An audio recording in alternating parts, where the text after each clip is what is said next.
हे माझ्या दृष्टीने एक क्रेडिट आहे आणि म्हणून परिणिता मॅडमना विशेष आभार मानायला पाहिजे, त्यांचं कौतुक करायला पाहिजे, कारण त्यांनी योग्य जी काही कालक्रमणा जी करायची आहे किंवा जी काही तुम्हाला मार्गक्रमणा द्यायची आहे त्या संदर्भात योग्य व्यक्ती सुरेख करण्यासाठी दीक्षित सरांनाही बोलवलंय आणि मला बोलवलंय. आता या संदर्भात काही महत्वाचे मुद्दे आपण लक्षात घेतले पाहिजे, ज्यावर आपण पूर्ण चर्चा या 2 तासाच्या कालावधीमध्ये करणार आहोत. मी एकंदर माझं सेशन जे आहे ते 2 विभागामध्ये विभागलं आहे. पहिलं सेशन आहे ते थिओरिटिकल मॅटर मध्ये आहे की जे तुम्हाला थिअरी किमान माहीत असणं काळाची गरज आहे, आणि दुसरी जी आहे ते ऍप्लिकेशन आहे, ज्याच्यामध्ये आपण म्हणतो की प्रत्यक्षात कारवाई करताना आपण काय काय मुद्दे लक्षात घेतले पाहिजे. आता उदाहरण सांगायचं झालं तर एखाद्याला जर गाडी शिकवायची असली तर फक्त थिओरिटिकल नॉलेज देऊन चालत नाही की बा डाव्या बाजूला क्लच असतो, उजव्या बाजूला ब्रेक आहे, डाव्या हाताला गिअर आहे, पहिला क्लच दाबा, गिअर लोअर मध्ये घ्या, एक्सेलेटर दाबा आणि चालू करा. एवढं जी थिअरी जर दिली तर त्या थिअरीने त्याचा काही प्रॉब्लेम सॉल्व्ह होत अशाची गोष्ट नाहीये. त्याच्यासाठी त्याला गाडीवर बसवायला लागतंय, पायाने त्याला क्लच कोणता तो सांगायला लागतंय आणि गाडी चालते कशी हे पण त्याला सांगायला लागतंय. त्यामुळं प्रत्यक्षात नुसतं थिओरिटिकल नॉलेज असणं हे काही काळाची गरज नाही, ते तर महत्वाचं आहेच, पण त्याबरोबर देखील ऍप्लिकेशन नॉलेज जे आहे म्हणजे प्रत्यक्षात हँड्स ऑन कम्प्युटर जसं आपण म्हणतो तो असणं फार गरजेचं आहे. आता इथं महिला वर्ग मोठ्या प्रमाणामध्ये आहे, तर त्यांच्या भाषेतच सांगायचं झालं तर 1000 पाकक्रिया पुस्तकं वाचून आई किंवा बहीण ज्या उत्तम तऱ्हेचे चविष्ट पदार्थ तयार करते तसे करता येत नाही. त्याच्यासाठी प्रॅक्टिकल एक्सपोजर असणं फार महत्वाचं आहे, त्याला प्रेम भावना असणं सुद्धा महत्वाचं आहे. पण मी असं काही ठिकाणी पाहिलंय की आईने केलेला जो काही स्वयंपाक असतो तो मुलांना अतिशय आवडतो. प्रत्यक्षात इतरांना तो आवडो न आवडो, पण इतर मुलांना तो नक्की आवडतो, कारण का त्याच्यात वात्सल्य आणि प्रेम भरलेलं असतं, ते मुलांपर्यंत पोहोचतं. तर त्या दृष्टीने कन्सेप्च्युअल आणि ऍप्लिकेशन नॉलेज हे दोन्ही असणं ही काळाची गरज ठरलेली आहे.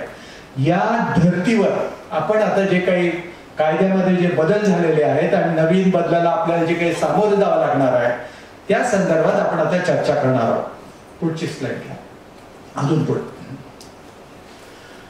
हा आता एक कुठलीही संस्था तुम्ही जेव्हा डोक्यात घ्याल तेव्हा संस्था ही नॉर्मली नॉन गव्हर्नमेंटल ऑर्गनायझेशन मानली जाते, ज्याला आपण ट्रस्ट असं म्हणतो.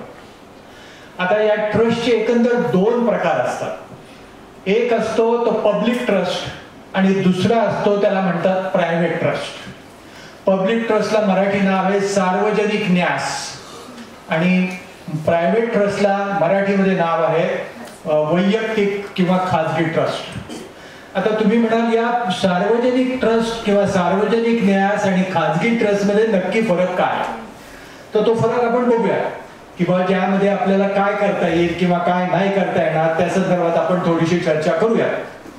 पण ज्या वेळेला एखाद्या न्यासामध्ये म्हणजे एखाद्या ट्रस्टमध्ये ज्या लोकांना बेनिफिट द्यायचे आहे, ज्या लोकांना फायदा आपण पोहोचवणार आहोत ते जर तुम्हाला माहिती असतील तर त्या ट्रस्टला खाजगी ट्रस्ट असं म्हणतात. उदाहरणार्थ एका आजोबाने आपल्या नातवंड अ ब क ड साठी एक ट्रस्ट फॉर्म केला, त्याच्यात 1 कोटी रुपये ठेवले आणि सांगितलं याचं जे काही व्याज येईल हे माझ्या अ ब क ड नातवंडांना देऊन टाक.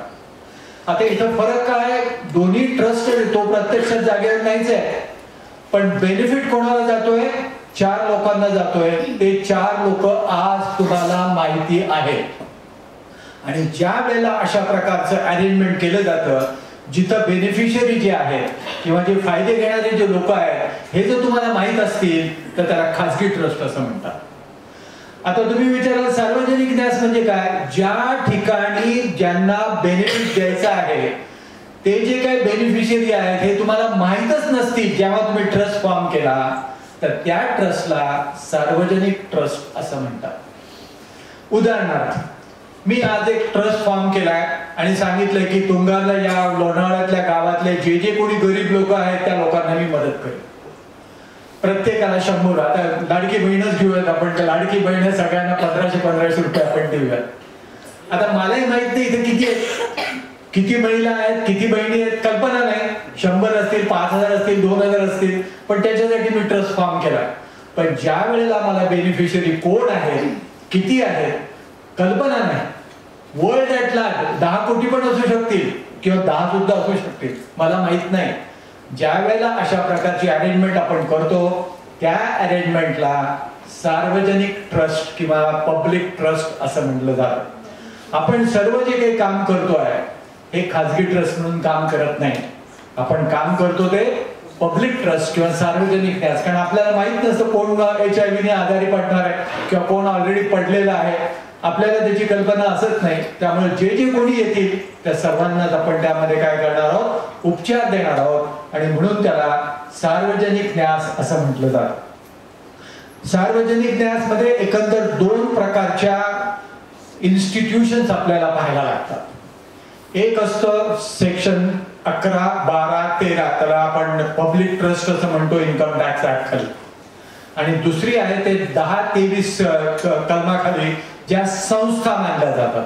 ट्रस्ट आणि संस्था असे 2 प्रकार या सार्वजनिक न्यास मध्ये आहेत इन्कम टॅक्स साठी. आणि त्यामध्ये काय फरक आहे तो आपण नंतरच्या स्लाइड मध्ये नंतर पाहू. आता आपण ढोबळमानाने फक्त पाहतोय की सार्वजनिक न्यास म्हणजे काय किंवा खाजगी न्यास म्हणजे काय. आता खाजगी ट्रस्टही 2 प्रकारचा असतो. तो एक म्हणतात पहिला जो आहे त्याला स्पेसिफिक ट्रस्ट किंवा विशिष्ट ट्रस्ट असं म्हटलं जातं. आणि दुसरा जो आहे तो विवेकाधीन किंवा डिस्क्रिशनरी ट्रस्ट म्हणलं जातं. आता याच्यात फरक फक्त छोटासाच आहे.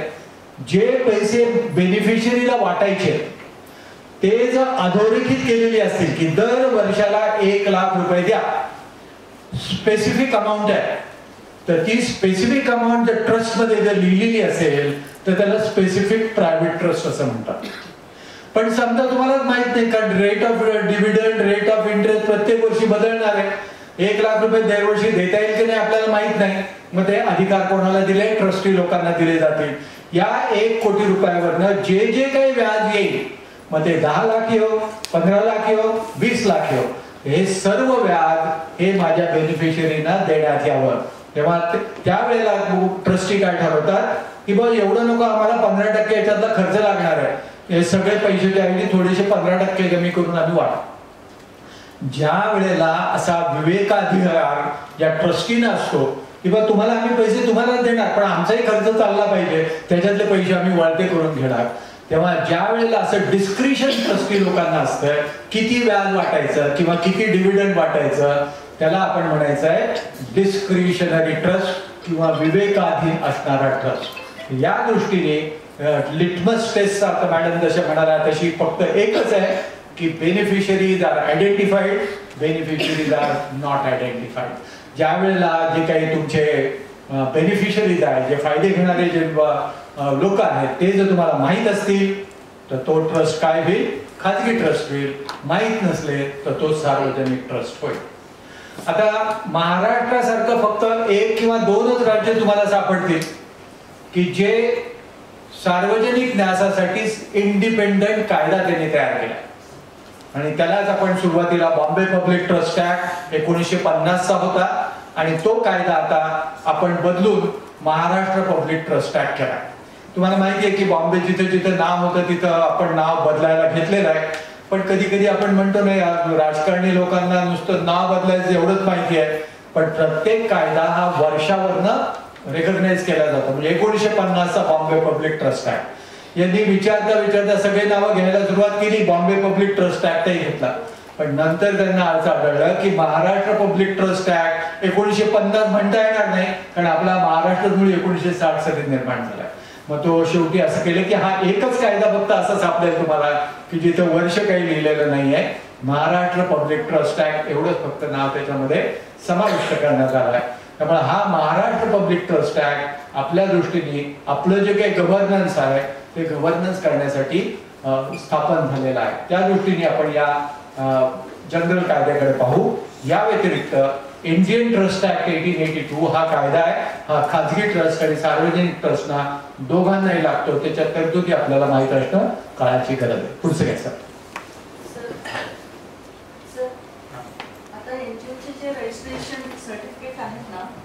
तर त्याच्यात अजूनही बॉम्बे पब्लिक ट्रस्ट असंच मेन्शन आहे. हो, पण तो कायदा बदल नोटिफिकेशन इश्यू झालाय.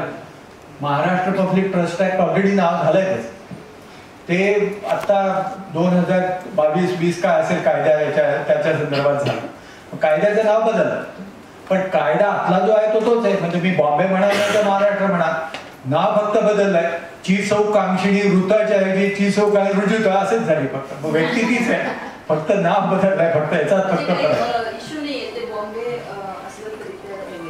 आतले कंटेंट त्याच आहे, त्याच्यात एक सुद्धा शब्द सुद्धा बदललेला नाही आहे. तशाच काय सर, ज्यांना मुंबई पब्लिक ट्रस्ट ॲक्टनुसार सर्टिफिकेट मिळालेलं आहे ते मागे घेऊन ह्या महाराष्ट्र पब्लिक ट्रस्ट देणार आहेत का? नाही नाही, तसा काय संबंध नाही. जुना कायदा होता त्यावेळेला त्यांना जे रजिस्ट्रेशन मिळालं असेल ते त्या कायद्यानुसार बदललं. आता नाव फक्त बदललं, बाकी काही चेंज झालं. कंटेंट्स मध्ये काही फारसा बदल आहे अशातली काही गोष्ट नाहीये. तेच कंटेंट या महाराष्ट्र पब्लिक ट्रस्ट ऍक्ट मध्ये आहे. फक्त पहिलं पान बदललंय, बाकी काही बदललं नाही. आता काही महत्वाच्या बाबी प्राप्तिकर कायद्याच्या संदर्भात आपल्याला नोट डाऊन करायच्या आहेत. त्याच्यातली ही पहिली बाब आहे. आता तुम्हाला कदाचित कल्पना असेल 2022 साली एक मोठी तरतूद प्राप्तिकर कायद्यामध्ये समाविष्ट करण्यात आली आणि जे तहहायात तुम्हाला जे रजिस्ट्रेशन होतं एकदा केलं की परत तुम्हाला मागायची काही गरज नाही, त्या याच्यापासून सरकारने 2 पावलं मागे घेतली. आणि त्यामध्ये त्यांनी सांगितलंय की तुमचं एकदा रजिस्ट्रेशन झालं असेल ते ठीक आहे, पण आता इथून पुढं दर 5 वर्षांनी तुम्हाला पुन्हा नोंदणी करून घ्यायची आहे. त्यामुळे प्रत्येक ट्रस्टला आता दर 5 वर्षानंतर प्राप्तिकर विभागाकडे जाऊन तुमची नोंदणी किंवा रिन्युअल, ज्याला आपण नूतनीकरण म्हणतो, असं करण्याची गरज भासलेली आहे. हा कायदा 2022 साली आलेला आहे. आता 2022 मध्ये आल्यानंतर सुरुवातीचे जे काही डिफिकल्टीज असतात, जे आपण सुरुवातीचे दात म्हणतो, डिफिकल्टी ह्या नेहमीच असतात. कारण सुरुवातीला जेव्हा दात येतात तेव्हा दुखतं, अमुक होतं, फलाण होतं. त्या गोष्टी यामध्ये पण झालेल्या आहेत. इव्हन सरकारला देखील कल्पना नव्हती की आपल्याला एवढ्या डिफिकल्टीज फेस करायला लागतात.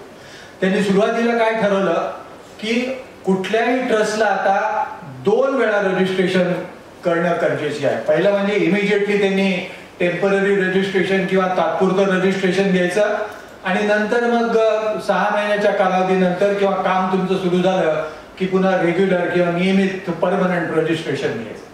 अशा पद्धतीने त्यांनी सुरुवातीचा कायदा आखला.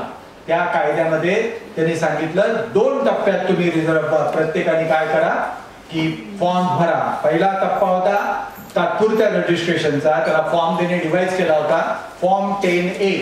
त्या 10A फॉर्म मध्ये तुम्हाला कोणत्याही परिस्थितीमध्ये ऍप्लिकेशन करायचा होता. आता तुम्हाला कल्पना आहे आकारणी वर्ष आणि वित्तीय किंवा आर्थिक वर्ष यामध्ये फरक आहे. आर्थिक वर्ष याचा अर्थ असा की जे चालू चाललेलं वर्ष आहे त्याला आर्थिक वर्ष म्हणतात. म्हणजे आता सध्या कोणतं आर्थिक वर्ष चाललंय 2024-2025. 1 एप्रिलला सुरू होतं, 31 मार्चला संपलं. इन्कम टॅक्स वाल्यांचं डोकं जरा वेगळं आहे. इन्कम टॅक्स वाले काय म्हणतात तुमचं आर्थिक वर्ष चालू द्या, आम्ही ते कधी तुमच्याकडनं इन्कम पाहणार आहोत किंवा तुम्ही किती इन्कम मिळालंय कधी पाहणार आहोत आम्ही, हे आम्ही पुढल्या वर्षी पाहतो. पुढल्या वर्षी म्हणजे पुढल्या 1 एप्रिल नंतर जे वर्ष सुरू होईल त्या वर्षाच्या संदर्भात असेल. म्हणजे ज्या वेळेला मी 24-25 वर्ष म्हणतो किंवा इन्कम टॅक्स वर्ष मूल्यांकन वर्ष काय म्हणताय, माझं वर्ष जे आहे ते 25-26 आहे सांगायचं. म्हणजे 24-25 या आर्थिक वर्षासाठी आकारणी वर्ष किंवा इन्कम टॅक्सचे जे वर्ष आहे हे 25-26 असणार. त्यामुळे 24-25 आणि 25-26 यामधला जो फरक आहे हा मुद्दा लक्षात घ्या. कारण 24-25 मध्ये मी समजा 10 लाख रुपये मिळवले तर मी 10 लाखावर लगेच काही इन्कम टॅक्स रिटर्न भरत नाही, मी इन्कम टॅक्स रिटर्न पुढल्या वर्षी भरणार. त्यामुळे ते असेसमेंट किंवा कर निर्धारण जे होणार आहे ते पुढल्या वर्षात होणार आहे. त्यामुळे ते काय म्हणतात की तुमचं आर्थिक वर्ष असू दे अगोदरच, पण आमच्या दृष्टीने हे चालू वर्ष महत्वाचं आहे, त्याला आम्ही आकारणी वर्ष म्हणणार. त्यामुळे इन्कम टॅक्सचे जे काही प्रत्येक कायदा आहे किंवा त्रुटी आहे किंवा डेफिशियन्सी आहे हे फक्त असेसमेंट इयर किंवा आकारणी वर्षाच्या संदर्भातच असते. ते फायनान्शियल इयर संदर्भात कधीही बोलत नाहीत. त्यामुळे हा मुद्दा लक्षात घ्या की हा ऍप्लिकेशन जो करायचा आहे हे आकारणी वर्ष ज्यासाठी तुम्ही मागताय ते आकारणी वर्ष सुरू होण्याच्या अगोदर 1 महिना करायचा. म्हणजे काय, कोणी सांगू शकतं का याच्यामध्ये? 1 महिना आकारणी वर्ष सुरू होण्याच्या अगोदर 1 महिन्याचं तुम्ही ऍप्लिकेशन करायला पाहिजे. आता उदाहरणार्थ 24-25 हे वर्ष, या वर्षासाठी तुम्हाला ऍप्लिकेशन करायचं रजिस्ट्रेशनसाठी. आपल्याला 24-25 ला आकारणी वर्ष कोणतं आहे? 25-26. ते काय म्हणतात, 25-26 सुरू होण्याच्या अगोदर 1 महिना म्हणजे 28 फेब्रुवारी 2025 च्या अगोदर तुम्हाला काय करायला लागेल? ऍप्लिकेशन करायला लागेल. तो टेम्पररी होईल. मग त्याच्यानंतर जे आहे पुढे जा, त्याच्यानंतरचा जो मुद्दा आहे तो परमनंट रजिस्ट्रेशन साठी आहे. आता दुसरा टप्पा जो आहे, पहिला टप्पा मी तुम्हाला सांगितला की तो टेम्पररी रजिस्ट्रेशनचा आहे.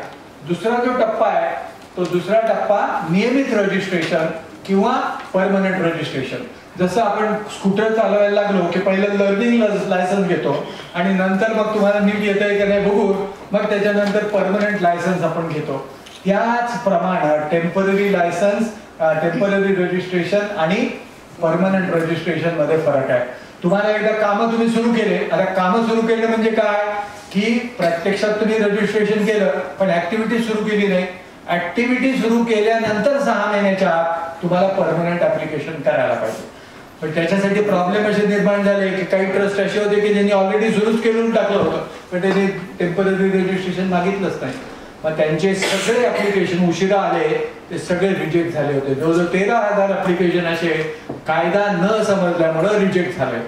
मग त्याच्यासाठी गेल्या वर्षी पुन्हा त्यांनी बदल केलाय आणि तो बदल काय तो आपण त्याच्यानंतर पाहू. आता हा शेवटचा ग्रीन कलरचा जो आहे तो आपल्या दृष्टीने महत्वाचा आहे. जर एखाद्या ट्रस्टने किंवा संस्थेने अगोदरच उपक्रम सुरू केले असले तर दोनही नोंदणी करणं आवश्यक आहे का, तात्पुरती आणि अनियमित आवश्यक आहे का, ही एक अडचण लोकांच्या पुढे होती. कारण त्यावेळेला क्लॅरिटीच नव्हती. त्यांनी काय सांगितलं 2 टप्प्यात करा, पहिलं टेम्पररी मग परमनंट. ऍप्लिकेशन तुम्हाला रेग्युलर करायचं असेल तर असेसमेंट सुरू व्हायच्या अगोदर 1 महिना. पण त्यामुळं जे ऑलरेडी त्यांनी ऍक्टिव्हिटी सुरू केल्या होत्या त्यांचं काय हे कायद्यामध्ये काही माहिती नव्हती. त्यामुळे बरेच प्रॉब्लेम त्यामध्ये निर्माण झाले. पुढे काय, आता हा जो बदल मी तुम्हाला सांगतोय हा बदल आपल्या दृष्टीने सगळ्यांच्या दृष्टीने महत्वाचा आहे. कारण हा गेल्या वर्षी झाला असला तरी 1/10/2023 नंतर ट्रस्ट आणि संस्था तात्पुरत्या नोंदणीसाठी अर्ज दाखल करतील ज्यांनी त्यांचे क्रियाकलाप सुरू केलेले नाहीत, म्हणजे ज्यांनी केले नाही त्यांनाही तारीख दिली. आणि दुसरा महत्वाचा मुद्दा होता की ट्रस्ट आणि संस्थेने ऑलरेडी समजा तात्पुरती नोंदणीसाठी अर्ज करण्याची काही गरज आहे का, तर उत्तर त्यांनी सांगितलं नाही.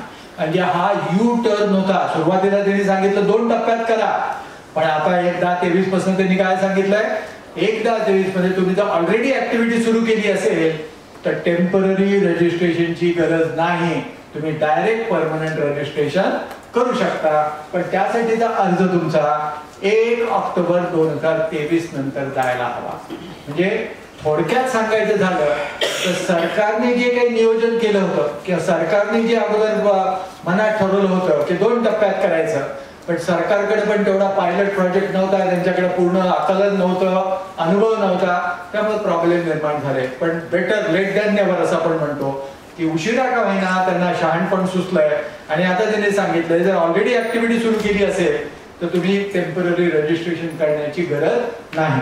कारण माझ्याकडे असे काही ट्रस्ट सापडले की ज्यांनी पहिले आलेले कायदाही माहित नाही आणि नंतरचं कायद्याला तेही माहित नाही. त्यांची ऍक्टिव्हिटी सुरू 10-15 वर्ष झाले, त्यांचं रजिस्ट्रेशनही 22 साली संपलं, त्यांना अजूनही कल्पना नव्हती. पण त्यांच्यासाठी पुन्हा एक 2 टप्प्याचं रजिस्ट्रेशनची गरज आहे का, उत्तर नाही. 1/10/23 नंतर आता जर त्यांची ऍक्टिव्हिटी ऑलरेडी सुरू असेल तर 2023 नंतर 1 ऑक्टोबर नंतर डायरेक्टली त्यांना रेग्युलर रजिस्ट्रेशन करता येणं शक्य आहे. आणि तो महत्वाचा बदल आपल्या दृष्टीने फार महत्वाचा आहे. पुढे कसं सर, 1 मिनिट, आता ज्या संस्था जुन्या रजिस्ट्रेशन आहेत त्या परत कराव्या लागतील का? अगोदर एकदा रजिस्ट्रेशन झालंय का त्याचं? हो, खूप आधी झाले. 22 अगोदर झालंय. 22 अगोदर जर झाला असेल तर त्यांना दर 5 वर्षांनी रिन्युअल करणं गरजेचं आहे. आणि त्यांनी जर अगोदर ऍप्लिकेशन केला नाही, जसं मी तुम्हाला सांगितलं अनेक ट्रस्टांना माहीतच नाहीये त्याच्या संदर्भात, तर 1/10/23 नंतर डायरेक्टली त्यांना रजिस्ट्रेशन करता येईल. त्यांना फक्त ऍप्लिकेशन करायचा, 10AB फॉर्म आहे, त्याच्याबरोबर 10A80G साठी ऍप्लिकेशन करायचं आहे. हे दोन्ही केले की आजकाल ऑटोमॅटिक आहे, फेसलेस आहे, तिथे जायला पण लागत नाही. त्यांच्या ऍक्टिव्हिटीनुसार तुम्ही जर सगळी माहिती पाठवली तर घरपोच तुमचे रजिस्ट्रेशन येत आहे. नंबर ते तो जुना देतात. हो, नंबर त्यांचा आता नवीन याच्याप्रमाणे बदलेल नंबर. जुना नंबर राहील असं नाही, कारण पूर्वीच्या काळी काय प्रॉब्लेम होता की काही संस्था अशा होत्या की त्यांच्याकडे रजिस्ट्रेशनचं सर्टिफिकेटच नव्हतं, नंबरही आठवत नव्हता. मग आता सरकारने काय ठरवलंय की बा आम्ही आता डिजिटल करून देऊ तुम्हाला, एकदा केलं की पुढचे 100-200 वर्ष तुमचा हा नंबर बदलणार नाही. आता डिजिटल केल्याने समजा तुमच्याकडली जरी कॉपी हरवली तरी इन्कम टॅक्स डिपार्टमेंटकडे ती कॉपी सापडणार. हे ऍप्लिकेशन टीनी आपण धर्मदाय आयुक्तांकडे इन्कम टॅक्स ऍक्ट पाहतोय आपण, इन्कम टॅक्स ऍक्ट पाहतोय. आणि इन्कम टॅक्स ऍक्ट म्हणजे principal commissioner of income tax Swargate. Sir charity कमिशनरच्या संदर्भात आपण काही बोलणार नाही. सुरुवातीला आपल्याला जे ATG होतं ते तयार होतं आणि 12A सुद्धा तयार होतं. नंतर त्याने आता बदलून आता प्रत्येक 5-5 वर्षाला हे करावंच लागेल, रिन्युअल करायची गरज आहे. कारण एकदा केले की झोपून जायचे, ट्रस्टी परत भेटायचेच नाहीत. कधी त्यांनी रिटर्न भरलंय नाही भरलंय, प्रत्यक्षात इन्कम झालंय नाही झालंय, प्रत्यक्षात योग्य पद्धतीने खर्च होतोय नाही होतोय, इन्कम टॅक्स डिपार्टमेंटला कळतच नव्हतं. प्रत्येक वेळा म्हणायचं माझं इन्कम टॅक्सेबल नाही, मी रिटर्न भरत नाही. मग त्याच्यातले जे काही गैरव्यवहार होते ते कधीच सरफेस झाले नाही त्याच्यावर. याच्यामध्ये जुना ATGचा जो नंबर सर्टिफिकेटला मिळालेला आहे आणि आता याच्यामध्ये सगळं बदललं ना, सगळे ATG पण बदलणार, रजिस्ट्रेशन झालं सगळं, जुनं संपलं, जुनं संपलं. त्याच्या याच्यात काही आता डोक्यात घ्यायचंच नाही. नवीन डिजिटल रेकॉर्ड येणार सगळं. आणि इथून पुढे तुमचे जे काही फॉर्म्स आहेत हे सगळे डिजिटल जाणार, कुठेतरी हाताने लिहिलं असं कधी होणार नाही. ऑनलाईन फॉर्म्स आहेत सगळे, ऑनलाईन तुम्हाला सगळं दाखल करायला लागणार. इव्हन सही सुद्धा तुमची ऑनलाईन होणार, हाताने करायची काही गरज नाही. विचारायचं होतं, कारण आमचं जे रजिस्ट्रेशन जे डॉक्युमेंट आहे ते पुरेच्या पुरे चेंज होणार का, म्हणजे काही त्याच्यातले सर्टिफिकेट आणि ATG असंच चेंज? तुमची संस्था आता रेकग्नाइज नाही. 2022 नंतर जर तुम्ही रजिस्ट्रेशन केलं नसेल तर 2 भाग आहेत. एक चॅरिटी कमिशनर कडची जी संस्था आहे ती चालू राहणार, त्याला काही प्रॉब्लेम येणार नाही. ही जी तुमची NGO आहे किंवा काय ट्रस्ट असेल तर ती ट्रस्ट रेकग्नाइजच आहे. फक्त तुम्ही जे पैसे मिळवता आणि जे खर्च करता, जे मिळतात पैसे त्याच्यासाठी अटी आहे. त्या अटी जर तुम्ही सॅटिस्फाय केल्या तर तुमचं उत्पन्न एक्झम्प्ट आहे. आणि ते एक्झम्प्ट इन्कम राहण्यासाठी तुम्हाला इथं रजिस्ट्रेशन करणं गरजेचं आहे.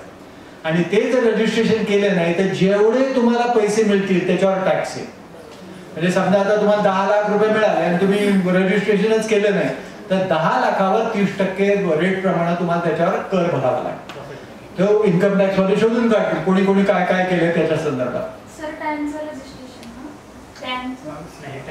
पॅन हा पॅन सर असंही कळलं की ज्या माणसाने डोनेशन दिलेलं आहे हे डोनेशन आपण आपल्या ह्याच्यामध्ये पण तपासलं दिली की नाही, असंही काय आहे का? 10Bच्या फॉर्म मध्ये आपल्याला ते लिहावं लागेल. तो वेगळा फॉर्म आहे, 10BD नावाचा वेगळा फॉर्म आहे, ते दुपारच्या सेशन मध्ये आपण घेणार. ठीक नाही, म्हणजे याच्यामध्ये सरांनी एक खूप महत्त्वाची बाब त्याच्यामध्ये निदर्शनास आणलेली आहे की जुन्या जर ATG आपला असेल आणि त्याप्रमाणे जर आपण व्यवहार करत असतो, पण खूप वेळच्या लोकांचे जुन्या नंबरप्रमाणे पावत्या छापले जे आपण इन्कम घेतो त्याचा रिसिप्ट देतो ना, तर त्या पावत्यात जुना नंबर असेल तर तो आता व्हॅलिड नाही आहे, तर नवीन नंबर टाकावा लागणार. ओके, जो माणसाने देणगी तुम्हाला दिली आहे ना त्याला त्याची वजावट मिळणार नाही. हे अगदी काळ्या दगडावरची पांढरी रेघ. त्यामुळे तुम्ही अगदी डोक्यात धरून झाला की जे जुनं असेल तर ते संपलंय. 22 नंतर तुम्ही जर रिन्युअल केलं नसेल तर ते ताबडतोब रिन्यू करून घेणं गरजेचं आहे, ऍप्लिकेशन करणं गरजेचं आहे. आणि ते जर झालं नाही तर तुमची NGO नॉर्मल साधारणतः संस्था धरून जे काही उत्पन्न मिळालं ते अनरजिस्टर्ड ट्रस्ट म्हणून ट्रीट होईल. अनरजिस्टर्ड ट्रीट झाली की त्याला मोठ्या प्रमाणामध्ये कर लागतो. सर पुढचं काय? किती जणांनी आपलं प्रोव्हिजनल सर्टिफिकेट बघितलंय? काही बदल दिसला का जुनं सर्टिफिकेट आणि नवीन सर्टिफिकेटच्या नंबरामधला? सगळा बदलला. कोणतं सर्टिफिकेट म्हणजे मॅडम? पहिलं जुन्या जमान्यातलं ATG आणि आता जे आपल्याला प्रोव्हिजनल प्रोफेशनल एटीजी दिलेला आहे. त्याचा नंबर बघितला असेल तर तुमच्या त्याच्यात लक्षात दोन येईल. फरक केलेले आहेत. टोयलेटचा एक फॉर्म वेगळा होता. ते मी नंबरात बघायला तुम्ही जाणार आहे. नंबर सर जे आता बोलतायत सर मला मॅडमचा प्रश्न स्पेसिफिक आहे. अगोदर तुमचा 112 नंबर होता, आता नवीन याच्यामध्ये किती नंबर? नंबर 112 आले तर काही बदल नाही. नंबर बदल पॅन नाही. जनरली जो आहे पॅन कंटिन्यू झाला हा. 1G किंवा 1E आपण आपले असं डॉक्युमेंट्स नीट वाचणं गरजेचं आहे. सर्वांना आम्हाला जे प्रोव्हिजनल सर्टिफिकेट मिळालंय त्याचा नंबर संस्थेच्या पॅनला धरून दिलेला आहे. संस्थेचा पॅन नंबर आहे तिथे. हो. आणि पूर्वी एटीजी मिळायचं त्यावेळेला पॅन नंबर नसायचा. इन्कम टॅक्स कमिशनरच्या ज्या फाईलच्या नंबराच्या अनुषंगाने संस्थेला दिलं जायचं ते मोठा एक फाईल नंबर वगैरे आहे. आता नाही आहे. आता संस्थेचे डायरेक्ट पॅनशी कनेक्टेड तुमचा नंबर आहे. Thank you sir. अगदी बरोबर. पुढचं घे. आता हे नियमित जे क्रम आहे त्या क्रमामध्ये थोडासा फास्ट फॉरवर्ड करण्याची गरज आहे, कारण आपल्या इकडं 65 स्लाइड्स आहेत आणि आपल्याला 1.5 तासाच्या कालावधीमध्ये हे पूर्ण सगळ्या स्लाइड्स संपवायच्या आहेत. तर त्या दृष्टीने हा मुद्दा मी ऑलरेडी चर्चेला घेतला आहे की नियमित नोंदणी जिथे क्रियाकलाप सुरू झाले आहेत, म्हणजे जिथे जिथे ऍक्टिव्हिटी सुरू झाली आहे त्याच्या संदर्भात मी ऑलरेडी चर्चा केलेली आहे. त्यामुळे ही स्लाइड जी आहे ही आपण थोडीशी पुढे ढकलू. आता माहिती देताना जी काही तुम्ही प्राप्तिकर विभागाकडे जो अर्ज करणारा 10A किंवा 10AB त्यामध्ये दिलेली जर माहिती चुकीची असेल तर त्याच्यात 2 प्रकारचे कॉन्सिक्वेन्सेस किंवा परिणाम संभवतात. आता पहिली एक महत्वाची गोष्ट लक्षात घ्या की या दोनही फॉर्मला सगळ्यात शेवटी व्हेरिफिकेशन नावाचा एक क्लॉज. आता व्हेरिफिकेशन याचा अर्थ तुम्हाला त्याच्यातला काही दिसणार नाही. आय अमुक do hereby solemnly upon and finally शेवटचा वर्ड असतो की whatever stated above is true and correct. Normally जे काही वर्ड लिहिलं ते खरं आहे असं आपलं त्याच्यात प्रतिज्ञापत्र शेवटी असतं. डिक्लरेशन आणि व्हेरिफिकेशन याच्यामध्ये मायनर फरक आहे पण गहन त्याचे कॉन्सिक्वेन्सेस आहेत. डिक्लरेशन मध्ये जर तुम्ही असं काही लिहून दिलं आणि खाली सही केली तर त्याच्यावर तुमची नुसती कारवाई होईल, तुमच्यावर दंड होईल किंवा काय होईल एवढीच फक्त त्याच्यातली गोष्ट आहे. पण व्हेरिफिकेशन या काय शब्दाचा अर्थ वेगळा आहे आणि ज्या वेळेला तुम्ही व्हेरिफिकेशन सही करता त्यावेळेला आतली माहिती जर काही खोटी किंवा चुकीची जर सापडली तर तुमच्यावर फौजदारी स्वरूपाचा गुन्हा होऊ शकतो आणि फौजदारी स्वरूपाचा गुन्हा जर झाला तर त्याच्यामध्ये दंडही होऊ शकतो, कारावासाची शिक्षा होऊ शकते किंवा दोन्ही पण होऊ शकतं. अनफॉर्च्युनेटली किंवा आपल्या दुर्दैवाने म्हणा हे दोनही फॉर्म 10A आणि 10AB याच्या खाली व्हेरिफिकेशन स्पेसिफिकली त्यांनी शब्द वापरला. त्यामुळं जी माहिती तुम्ही देणार आहात ही माहिती तुमच्या दृष्टीने परफेक्ट आहे का नाही एवढं अगोदर तपासून घ्यायला हवं.